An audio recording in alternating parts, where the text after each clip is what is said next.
Hello, everybody. I hope everybody had a happy Easter. And the purpose of this video is to reach out to Congresswoman-elect Adelita Grijalva. She is the daughter of Raúl Grijalva, one of our earliest supporters in the deported veteran movement. I had the opportunity to meet with Congressman Grijalva. I think it was back in 2015, 2016, and he was an amazing guy. He was real cool, man. I really thought he was a really nice guy. He really cared about the issue, and he did his part. He listened to us. He came up with the Veteran Visa Protection Act at that time and submitted it.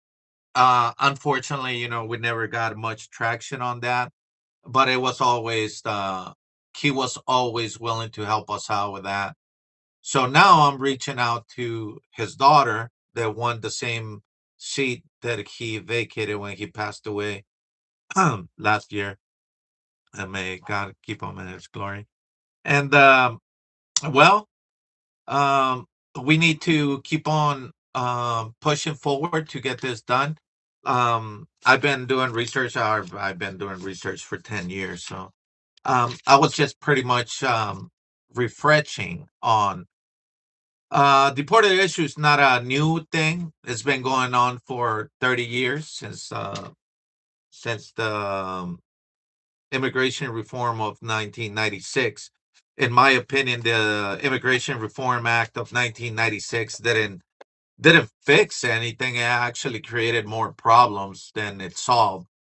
There's going to be another opportunity, I think, in the near future. I think, in the sense of immigration, um, it's a mess. Everybody's all over the place, and it is what it is. However, I think that there will be a there's going to be an immigration reform. There's no doubt about it. There has to be. Well, when there's a problem this big that affects everybody, uh, something's going to be done. Even with people that don't want to do anything in office.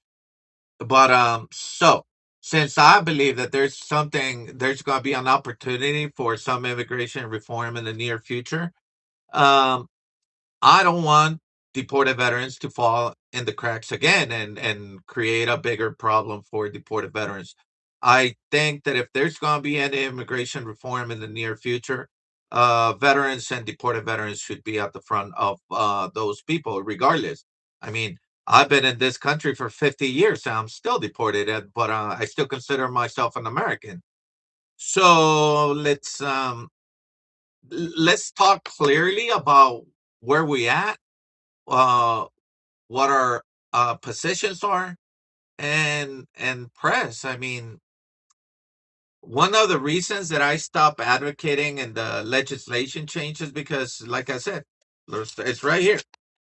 30 years, 30 years of bills being submitted. I got this information from their website, congress.gov. So they know they just don't want to fucking do nothing about it. I'm gonna have to start a swear jar because I swear a lot, especially when people are being ignorant.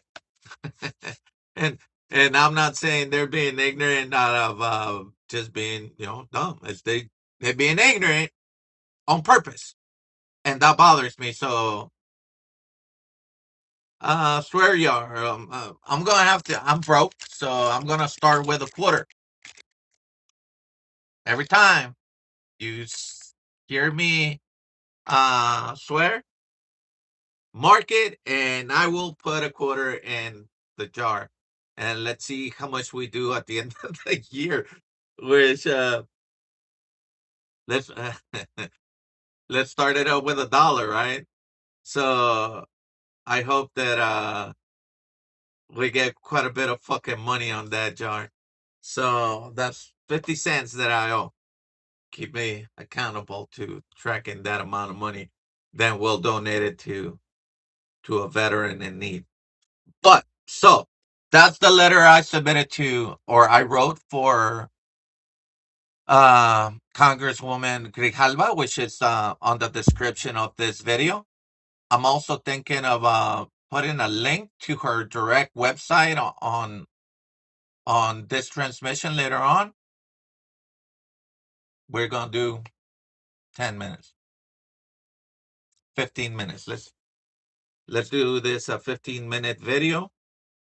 Let's talk about um Saturday. We I'm having transmission issues because I need to set up everything on the studio apparently, and um I haven't done any videos and stuff like this in years because I was going to school. I got two college associate degrees, and I enjoy studying. I I just don't like arguing with dumb people. But yeah, so let's talk about this. I find it that right now there's a lot of movement going on. Uh James Smith with Black Deported Veterans is doing really good work, uh pushing our message all across the US with um presentations mostly in colleges. I'm gonna reach out here to UNLV and see if we can get a spot. And he's doing really great work. Manny Valenzuela is going with him, and most of these places. I think he's also working in some events with Barajas. Barajas is one of the oldest, probably other than Manuel Valenzuela. Barajas is really the one that first started um, trying to get attention. I think back in Manny started like in 2009, 2010. Barajas started making noise around 2011, and I started making noise in 2013. So, it's a long time, a lot of people involved. There's a lot of organizations that popped up, and James is connecting everybody together, which is one of the main points that I always advocated. That's why I created Unified U.S. Deported Veterans back in 2016, 2015. 2015, it was the summer 2015, we started getting together in events in a organized manner. You know, there's going to be some debate into how organized we were, but I think everybody's learned a lot in this time. There's been a lot of stuff happening, good, bad. It's just life.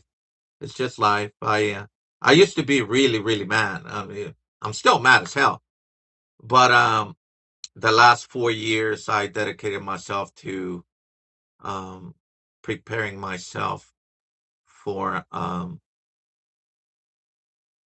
more secluded lifestyle with a homestead where I grow my own fish, my own animals, my own food. I'm an electrician, so I know how to disappear, and I've been working on it. But like uh, like Michael Corleone, man, just when I thought I was out, they pulled me back in. And the reason that I came out and started advocating again, and I'm going to be doing the weekly podcast, is because about a month ago, uh, a veteran friend of mine that he's been deported for a long, long time. I'm not gonna say his name. If he sees it and he wants to jump in and drop his name, that's his choice. I'm not gonna be putting any names unless it's a public figure, it's a public knowledge. You're a public person, I can talk. If you're a private individual, I will mention maybe surface situation of what's going on with that person, but I'm not gonna say their name unless they come out and say that they said themselves or they give me permission to talk about it. One of those persons that did give me permissions, Noe Zapata, that I hope he sees this and comments, shares his struggle, man. And so for me, it kind of started with I was gonna say his name. It started with this guy in Cancun, and he told me, "Bro, my mom's sick. What am I gonna do?" And I'm not doing anything. I'm just fixing my house. I'm remodeling, and I'm like, "Bro, I'm so sorry. I wish I could do something." And I've been out of the game for so long that people don't like me as it is. Politicians don't like me that much because I curse at them. And so I really didn't have direct contact with politicians anymore. I Once in a while I'll see them and they see me and they're like, "Oh man, here comes that fool again." But nah, man, chillax. Bernie Sanders has known about deported veterans since 2015. He was the first one that I came on when I was really scared, and he promised help. That was I'm still waiting. You know, cool. Well, I guess uh, he's busy doing other things, fighting the billionaire class. Yeah, all right, cool. So Bernie's known since then. I'm gonna reach out to him again. He don't like me much. I don't. I have very little respect for him. I have very little respect for all these politicians, especially the ones that's still in office. And deported veterans still going on, man. I thought you guys cared. So where do you stop? Elizabeth Warren, I spoke with her a bunch of times. I thought she was really nice. Hopefully she can help out. I don't know. But we're gonna we're gonna ask, and we're gonna be a little bit more on point, I guess. And we'll start talking about it that way. Sid Moulton was here. He said he would help. He's a Marine, so reach out to him. Jage probably when he runs. One of the guys that I really think I'm gonna focus on trying to reach out to is gonna be Mark Kelly. I I thought he should have run for president last time, and I'm pretty sure he's gonna run for president next time. Him being a veteran, he knows about the issue, but I haven't talked to him in person, so I can't say, "Oh, you know about it." But the minute that I tell you to your face, you know. So if after that you don't do much, then Anyways, um, we still got one more minute before. I'm still trying to figure all this out. I'm gonna be live on on Saturday. So I don't know. Log in if you want. Right now I'm still figuring this stuff out. Eventually, I want to put up in the websites that are helpful. Like right now, if you were to look at my browser up there, all the windows, there's 1, 2, 3, 4, 5, 6, 7, 8, 9, 10, 11, 12, 13, 14.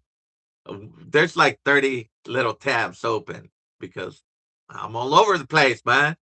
I'm really good at finding stuff. I'm really good at doing research, and so I enjoy it. I just I I think it's funny that nobody listens to my research, but I'm doing good, so I must be doing something right. Um, so Ms. Grijalva, I'm gonna put the link later on this on the comments. I'm gonna ask her to please submit the Veterans Visa Protection Act that her father started doing so back in 2016. It's been 10 years, man. So I'm gonna ask her to resubmit it and also push forward Tammy Duckworth's Senate bill S3144. So with that being said, 15 minutes are up and let's get to it.